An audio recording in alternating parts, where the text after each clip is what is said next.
This is the Extra Point Podcast from Arizona's Family. And off we go to week 4 of the Arizona high school football season. Our man Jose Garcia back in studio here at the Extra Point Podcast from AZ Preps 365, patrolling the sidelines on Friday night. And before we get into the games here for week 4, this is a cause for celebration for the entire Arizona high school football community. One of our own is now the coach of the Sun Devils in Sean Aguano. Can you believe that? And Sean Aguano's extended family here in Arizona in terms of high school football, we are fully 100% behind them when it comes to this hire. And this is more, to be honest with you, Mark, about the story of a local former coach taking over an ASU program on an interim basis.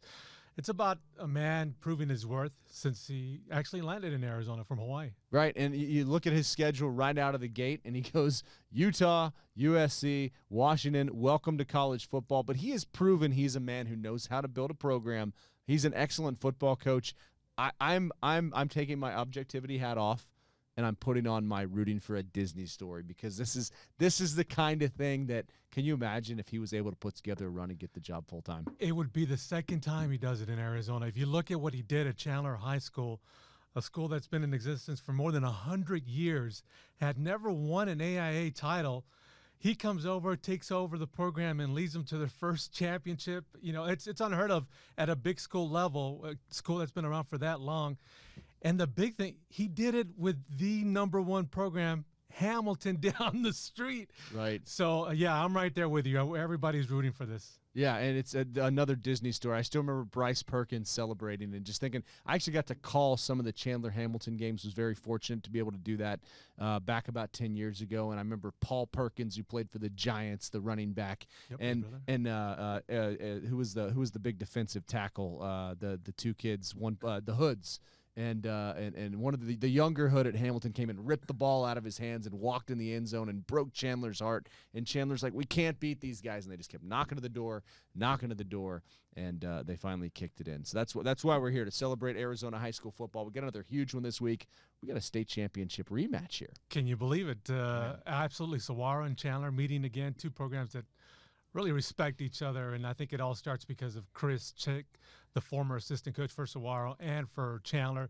He coached in both programs, and well-loved coach, by the way. Everybody, whether it's immediate coaches, fans, everybody loved him, and that's one of the biggest reasons why there's a mutual respect between those two programs. Yeah, and I mean, how competitive are you expecting this one to be here on Friday night? Yes, that's very. And there's some questions leading up to this now. I know we know about Chandler's offense, but the defense of Chandler, only giving up 7 points so far in the first 3 games. That's caught a lot of people by surprise somewhat. There's some talent there, but we had no idea it was going to be this good early going. And Saguaro has struggled somewhat. We'll see how that bounce back. I think they regained their mojo against Santa Maria Connor last week. Yeah. So we'll see how the matchup plays out. And these teams could look a little different come playoff time when they get a couple of transfers in, and this might be more of a scouting report game that round 2 might be, we're kind of just using this to feel each other out like a couple of fighters in the first couple rounds. But we're still fired up, and Julia Lopez is going to be out there live on Friday night, and chance to see Dylan Rayola, who's just, continues to make one jaw-dropping play after another, the Chandler quarterback. Yeah, just the arm slots that you see him throw every Friday. It's just amazing. Very heady player as well. But having a run game also helps him. Khalil Valentine, and having him in the backfield, that balances things out. You can't just focus on Dylan. Khalil adds a different dimension to that program that teams they can't load on the box for sure. So that's an exciting team offensively. Do you have a prediction for Friday night in the rematch of the state championship game? A good game. That's all. That's good. I'm where my reporters at. Yep. Yeah. No, absolutely. Gotta be neutral. Well, yeah, because you just never know. I mean, we saw that in the Cardinal game last year. You never know with football. Going back to that state championship game, though, last year. Yes. How incredible of a game was that to watch live? Indeed. And last year, going into that game, Chandler was the favorite. Saguaro pulled it off for their first Open Championship game. And Devin Dompierre, what he did, just controlling time, the clock, doing it with his legs, doing it with his arm. He put himself on the map, and he's going to probably have to do that again come Friday night. But he does need, his other skilled players to step up. Is it safe to say this is the biggest regular season game in Arizona this year? I would say yes up to this point. We'll see what happens because I think Basha, Liberty are making a case, a very strong case, that they also deserve to be mentioned as a number 1, number 2 team this year. Interesting. So who do you got? Have you done like a power rankings? How do you have things shaken down as we look at what the open division standings could look like? I would say for sure Chandler right now. I would say Liberty. Liberty came, in my opinion, was like the 5th team, but I think what they've done and the way they've dominated early, they're number 2. I would put Basher number 3 and Saguaro right now number 4. And I know there's probably some bulletin material, but just because of what's happened there in the first 3 weeks, again, they might have regained that mojo after last week's victory over Sandra Day O'Connor. They dominated Sandra Day O'Connor. So, again, it's a week-by-week basis. We'll see what happens after this week. And on a programming note, you can see the state championship games right here on Arizona's Family 3 TV, and we are super excited about that. We were getting the plays of the year all together, just ready to go for halftime, all the halftimes there. And looking forward to it. Maybe we'll throw in a little clip from the podcast as well. So other games this week, you got undefeated Desert Mountain going over to Chaparral and kind of a battle of Scottsdale there. I've seen the Wolves. I've not seen Chaparral in person, but, man, the Conrad Hamilton's team lays the wood to people. Indeed. And what they are doing so far, they're making an argument to also be in that open division. They defeated 6A Mesa Mountain View last week. They get their second 6A opponent this week in Chaparral. If they get these 2 6A victories, then definitely in the discussion. So we'll see what happens with them. And speaking of Conrad Hamilton, I don't know if you saw Conrad after the game, started breakdancing. Did he really? Yeah, did the windmill. Yeah, I gotta give him some props. Where does video exist of this? I saw something on Twitter. Somebody one of the reporters posted it, so maybe we can get it and show it on Friday. Okay, we're gonna have to. So we were gonna send our intern Austin Scott over to there in Shadow Mountain. We thought maybe Shadow Mountain on the way back, but I think we're gonna have to have him at that game just in case Desert Mountain pulls off the win and get the breakdancing. We're gonna have to. And I heard you. Yeah. Can bust a move or two on the dance floor? Maybe like in the 90s, late at night in Austin, Texas. I've been known to do like the worm. That's about it. Yeah, I'm going to break a hip, though, at some point. So. We're going to have to put that on Twitter. Yeah. Okay. You know what? Yeah, if Desert Mountain wins the state championship, I will dance live on air. Oh, you heard this. All right. Yes. I'm definitely going to retweet this as much as possible throughout the year. Yes, or I'll just ask Conrad Hamilton to dance for me. You're going to go out west this week, a huge matchup on the west side. Yep, actually the biggest game on the west side, Friday night, Centennial versus Millennium. Millennium has yet to beat Centennial during their history. Last year's game was close. I think it was 13-12. Millennium made some mistakes there throughout the game. They're hoping to clean things up to hopefully maybe get that first victory over a Centennial team. And 2 of the best running backs in the state, Zeus Pender Nation out of Millennium and Kevon Clark at Centennial. Yeah. Gotta love the name Zeus, by the way. Right? Heck yeah. And if you have two great running backs, that game should take maybe an hour, 45 minutes? That's why I'm going to it. There we go. Veteran move there for the guy that lives on the west side. I got a lot to do Friday night. Yeah. Well, Millennium, the biggest issue with them is if they want to beat Centennial, they're going to have to change their nickname. Yes. We need this to happen. We've been pushing. We're for banging the drum. They need to be the Millennium Falcons, the Tigers. Everybody's the Tigers. Be the Millennium Falcons. Embrace your inner Star Wars nerd. And I will show up out there in a Chewbacca suit when you do that and cheer you on. And doing the worm, too. Yes, I will do the worm in a Chewbacca suit live on the Millennium campus. I'm sure the kids would really love that. Oh, indeed. Yeah. No, I think everybody would. Yes. All right, so west side, let's go east. The Battle of Queen Creek. This is a deal that's kind of just come alive recently, and I that whole town's going to be on fire. Indeed, and they're going to honor a well-liked reporter who used to cover that area, Andy Liberta, a good friend of ours. Unfortunately, he passed away in 2020 because of COVID, and this is how much people loved him. They're going to dedicate a game, I think, annually now for him, and this is going to be the first annual Andy Liberta game against two solid teams, by the way. Heck yeah. I mean, ALA Queen Creek was a team that made a run to the Open division last year. Are they trending in that direction again? I mean, does that make sense for them to try to do that, or do they go try to win state and beat their crosstown rival and have a successful season that way? If they make go undefeated throughout the season, yes, they have an argument to be in there. I mean, 3-0 in their first year in 5A and going up against a Queen Creek team that's 1-2 but lost to two very good teams. This should be a pretty good matchup. But if they beat Queen Creek, oh, yeah. Rest assured, a lot of people are going to be pointing to ALA Queen Creek as an open contender. So is this one of the budding rivalries, do you feel like, in Arizona high school football? It could be. It could be. Queen Creek's in 6A, ALA Queen Creek's in 5A right now. ALA started as a 3A program, so it's been moving up. Potentially, you never know. If they move up to 6A, it could potentially turn into a rivalry for sure. All right, so we go from Queen Creek. We'll go back to Chandler. Chandler, of course, is at home right down the road. Hamilton hosts Horizon, and that's an intriguing matchup because Horizon won state last year. How do you like their chances against the mighty Huskies? We're trying to still figure out where they're at. They've got some new faces in there. They got an excellent coach.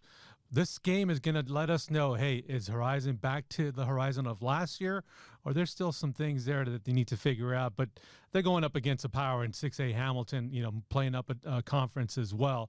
But it'll be a good litmus test for Horizon. All right, so from Chandler, let's go back out to Buckeye. Let's go west. Holy Buckeye. Lake Havasu comes to town.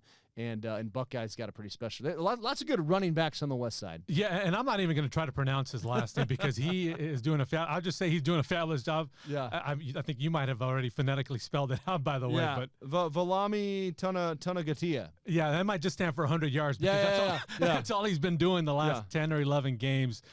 Going up against another excellent running back, and Isaac Stopke over at Lake Havasu, who has rushed for, I believe, more than 3,000 career yards. So that's going to be one of the premier games on the west side on Friday. Yeah, good to get Havasu on TV coming down to the Valley and getting some highlights there. St. Mary's, they've got a transfer quarterback this year, I believe, from Arcadia, and they're going to take on Northwest Christian. That's kind of an interesting matchup. See if St. Mary's can get in the win column there against a team that's traditionally been pretty well. Yeah, Galindo does it all. Legs, also gets throws the ball well for St. Mary's. Going up against a Northwest Christian team that's struggled somewhat here in the year, but they always seem to make a run to the playoffs. So this is going to be a good game to figure out who's in the lead. And these two teams, I expect these two programs to be in the playoffs. Interesting. So maybe a potential playoff preview there. 3A Metro East region, we got Payson and Valley Christian back in Chandler. Yes, Valley Christian seems like they've righted the ship. They lost their opening game, I believe, against Chandler. Sholo. Yeah. Valley Christian's in Chandler. Yeah. But Sholo, take nothing away from those guys. They're a contender in the 3A. But Valley Christian, I think, is back.